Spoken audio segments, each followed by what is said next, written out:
Hello नमस्कार दोस्त, आप लोग कैसे हैं। आशा करता हूँ आप लोग ठीक होंगे। कॉन्सेप्ट किंग चैनल पर आप लोग का स्वागत है। आज मैं क्लास 10th से ऊष्माक्षेपीय अभिक्रिया और एक है ऊष्माशोषी अभिक्रिया, इसको बोलेंगे हम लोग इंग्लिश में एक्सोथर्मिक रिएक्शन और एक था एंडोथर्मिक रिएक्शन। अगर समझ में आ जाए तो चैनल को सब्सक्राइब और लाइक और कमेंट जरूर करें। चलिए अब हम स्टार्ट करते हैं। ऊष्माक्षेपीय अभिक्रिया किसको कहेंगे? ऊष्माक्षेपीय अभिक्रिया एक्सोथर्मिक रिएक्शन। तो क्या है, इस अभिक्रिया में उत्पाद के साथ साथ ए साइड होगा, जो तीर के इस साइड होगा, इसको बोलेंगे उत्पाद। इसको हम बोलेंगे उत्पाद यानी बोलेंगे प्रोडक्ट। और जो इस साइड होगा, तीर के इस साइड होगा, इसको बोलेंगे हम लोग अभिकारक। क्या बोलेंगे? अभिकारक। इस साइड बोलेंगे अभिकारक, जिसको बोलते हैं इंग्लिश में रिएक्टेंट। तो इस अभिक्रिया में उत्पाद के साथ साथ ऊष्मा का उत्सर्जन होता है। उत्सर्जन कहने का मतलब हुआ ऊष्मा बाहर निकलता है। ऊष्मा का उत्सर्जन होता है, उसे ऊष्माक्षेपीय अभिक्रिया कहते हैं। जैसे for example carbon plus oxygen gas, जब कार्बन को ऑक्सीजन की उपस्थिति में जलाएंगे तो कार्बन डाइऑक्साइड निकलेगा और हीट निकलेगा, ऊष्मा निकलेगा। उसको बोलेंगे ऊष्माक्षेपीय अभिक्रिया एक्सोथर्मिक रिएक्शन। तो क्या है, इस अभिक्रिया में उत्पाद के साथ साथ इस साइड होगा उत्पाद और इस साइड होगा अभिकारक। इस साइड उत्पाद, इस साइड अभिकारक। उत्पाद के साथ साथ ऊष्मा का उत्सर्जन होता है, यानी कि ऊष्मा बाहर निकलता है, उसे ऊष्माक्षेपी अभिक्रिया कहते हैं।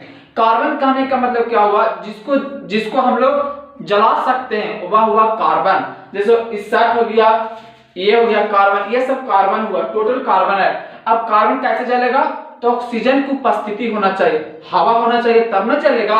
ऑक्सीजन की उपस्थिति होना चाहिए। तो जब कार्बन को ऑक्सीजन की उपस्थिति में जलाएंगे तो कार्बन डाइऑक्साइड निकलेगा और ऊष्मा निकलेगा, हीट निकलेगा। उसको बोलेंगे ऊष्माक्षेपीय अभिक्रिया यानी कि एक्सोथर्मिक रिएक्शन।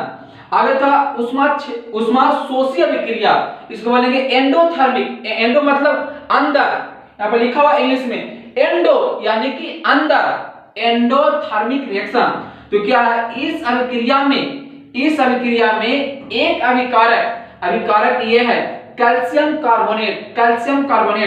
इस अभिक्रिया में एक अभिकारक को तोड़ने के लिए ऊष्मा की आवश्यकता होता है।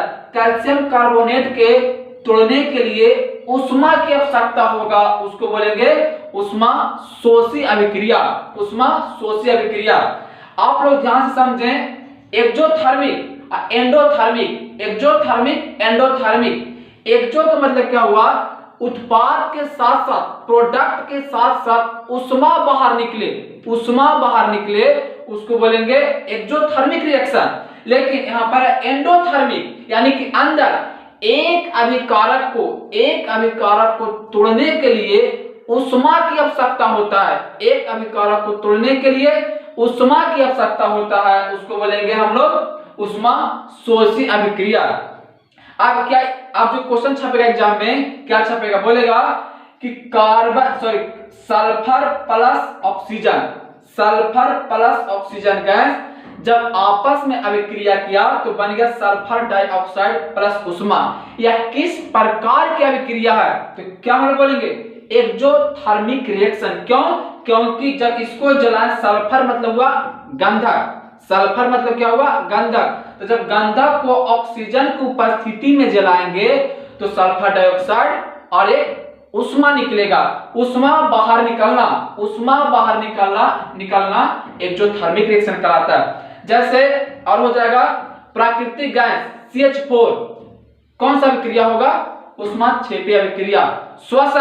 श्वसन किस प्रकार की रासायनिक अभिक्रिया है? तो बोलेंगे ऊष्माक्षेपी अभिक्रिया। क्यों?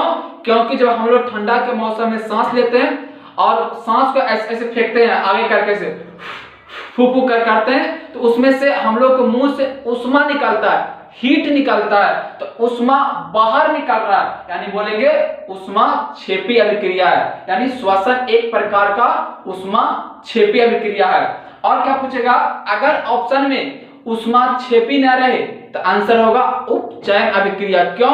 क्योंकि ऑक्सीजन के साथ हुआ, क्योंकि ऑक्सीजन के साथ हुआ। और एक क्वेश्चन पूछता है, क्या चीज बता देते हैं। एक था श्वसन किस प्रकार की रासायनिक अभिक्रिया है, तो उष्माक्षेपी अभिक्रिया।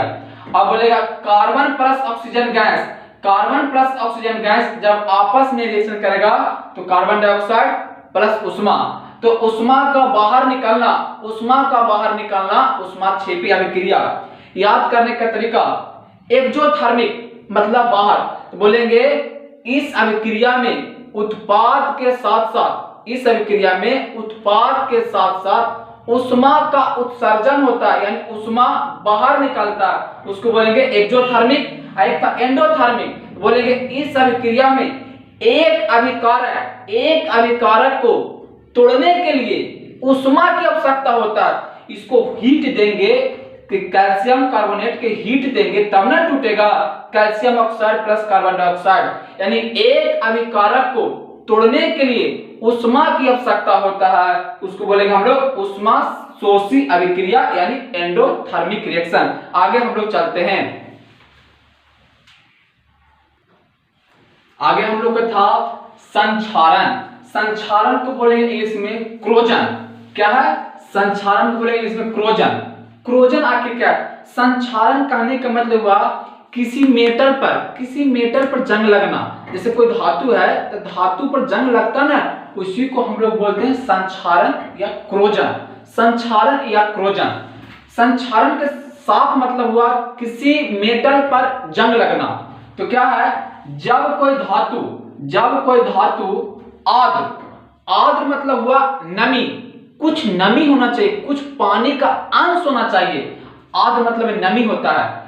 जब कोई धातु आर्द्र, वायु मतलब ऑक्सीजन तथा पानी होना चाहिए, या अम्ल के संपर्क में आते ही वह धातु संक्षारित हो जाता है। संक्षारित कहने का मतलब हुआ उस पर जंग लग जाता है, वह धातु संक्षारित हो जाता है। इसी घटना को क्या कहेंगे? क्रोजन यानी संक्षारण कहेंगे। संक्षारण कहने का मतलब किसी चीज पर जंग लगना, धातु पर जंग लगना। तो क्या बोलेंगे कि जब कोई धातु है, इसको वायु के संपर्क में या पानी के संपर्क में या अम्ल के संपर्क में धार देंगे तो जंग लगेगा कि नहीं लगेगा? 100% जंग लगेगा। तो वही का डिफिनीशन, संक्षारण या क्रोजन किसे कहते हैं? तो जब कोई धातु आर्द्र मतलब नमी, कुछ नमी होना चाहिए, आर्द्र, वायु, पानी और अम्ल के संपर्क होगा तब ना जंग लगेगा। संपर्क में आते ही वह संक्षारित हो जाता है, यानी उस पर जंग लग जाता है। इसी घटना को क्रोजन कहते हैं, यानी संक्षारण कहते हैं। आप लोग को जरूर समझ में आया होगा। जैसे था लोहा पर जंग लगना, अब लोहा को छोड़ देंगे वायु में 5-6 दिन तक, तो उसमें क्या होगा? जंग लगेगा, उसमें 100% जंग लगेगा। पानी में छोड़ दें या हवा में छोड़ दें या अम्ल से संपर्क कर जाए तो उसमें क्या लगेगा? जंग लगेगा। यानी लोहा पर जंग लगना किसका एग्जाम्पल हुआ? संक्षारण का। जैसे चांदी के ऊपर परत चढ़ जाना, चांदी के ऊपर देखना वायु के संपर्क में आएगा ना तो चांदी काला काला हो जाता है, यानी वह संक्षारित हो गया, जिसको बोलेंगे हम इंग्लिश में क्रोजन, यानी हो गया क्रोजन हो गया। आगे था विकृत गहनता। आप लोग का संक्षारण जरूर समझ। संक्षारण कहने के मतलब किसी चीज पर जंग लगना, हमेशा होना चाहिए मेटल होना चाहिए, मेटल पर जंग लगना। यानी कि जब कोई धातु आर्द्र, वायु, पानी, अम्ल के संपर्क में आते ही वह संक्षारित हो जाता है। इसी घटना को क्या बोलेंगे? संक्षारण। आगे था विकृत गहनता को हम लोग बोले इंग्लिश में रेंसिडिटी। तो क्या है? बसायुक्त या तेलीय खाद्य पदार्थ वायु के संपर्क में आते ही उसका स्वाद में परिवर्तन हो जाता है, इस घटना को विकृत घनता यानी कि रेंसिडिटी कहते हैं। जैसे फॉर एग्जांपल देते हैं, जैसे कोई तला हुआ चीज भोजन है, उसको आप वायु में छोड़ दें, यानी हवा में उसको 5 दिन 6 दिन 7 दिन 10 दिन उसको वायु में छोड़ दें, तो क्या होगा, उसका स्वाद में परिवर्तन आ जाएगा। स्वाद में क्या होगा, परिवर्तन आ जाएगा। जैसे तला हुआ कोई चीज, जिसमें हो गया कुछ भी हो सकता है, तला हुआ चीज, उसको वायु के संपर्क में आप छोड़ दें 5 दिन 6 दिन 8 दिन 10 दिन 12 दिन, तो उसका स्वाद में कुछ ना कुछ परिवर्तन हो जाएगा। स्वाद में कुछ ना कुछ परिवर्तन हो जाएगा। इसी घटना को बोलेंगे विकृत घनता यानी रेंसिडिटी। जैसे था बासाइट माने छानने वाला, तलने वाला या तैलीय खाद्य पदार्थ वायु के संपर्क में, हवा के संपर्क होना चाहिए। अभी ना कि छान को रख देंगे पेटी में, तो क्या होगा, उसका स्वाद खराब नहीं होगा, लेकिन बाद में होगा। लेकिन वायु के संपर्क में आते ही उसका स्वाद में परिवर्तन हो जाता है। स्वाद में परिवर्तन हो जाता है। इसी घटना को विकृत घनता कहते हैं, रेंसिडिटी कहते हैं। अब मैं आप लोग से क्वेश्चन पूछता हूं, लोहा पर जंग लग गया, इसका भार, लोहा पर जंग लग गया तो लोहा का भार बढ़ेगा कि घटेगा? आप लोग कमेंट करके जरूर बताएं। धन्यवाद। अगर वीडियो समझ में आए तो चैनल को सब्सक्राइब और लाइक और कमेंट जरूर करें। धन्यवाद।